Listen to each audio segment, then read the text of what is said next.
பார்த்தீங்கன்னா இங்கே 4 ஹோல்ஸ் இருக்கும். அதில் வந்து இந்த ரெட் ஸ்டோன் பிளேஸ் ஆயிருக்கு. ஸோ இப்போ இங்கே இந்த ஸ்டோன் வந்து நமக்கு தேவையில்லை. ஸோ இது இங்கே வேண்டாதனால நம்ம ஜஸ்ட் ட்வீசரை வச்சுட்டு ஸ்டோன்ஸ் எல்லாமே நம்ம ஜஸ்ட் ட்வீசர்லேயே இப்படி ஹேண்டில் வச்சு நம்ம இந்த இருக்க ஸ்டோன்ஸை வந்து நம்ம ஜஸ்ட் ரிமூவ் பண்ணிடணும். இப்போ பாருங்கள், இங்கேருந்து அந்த ரெட் ஸ்டோன்ஸை நம்ம ரிமூவ் பண்ணிட்டோம். ரிமூவ் பண்ணிட்டதுக்கப்புறம் ஆல்ரெடி நம்ம செஞ்சு வச்சுருக்க டிசைன் இருக்குது பார்த்தீங்களா, அதை எடுத்துட்டு இதில் வந்து இந்த கார்னர் ஸ்டோன்ஸ் வந்து இருக்கும். ஸோ என்ன ட்ரிக்னா, இங்கே இருக்க ஹோல்ஸில் வந்து இந்த கார்னர் ஸ்டோன் வந்து செட் ஆகுற மாதிரி நம்ம ஸ்டிக்கர் ஷீட் வைக்கணும்.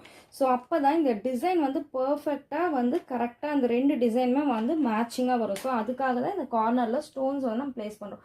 ஸோ ஒரு ஹோலில் நீங்கள் வச்சுட்டாலே போதும், 4 ஹோலுமே வந்து நமக்கு ஈக்குவலாக மேட்ச் ஆகிடும்.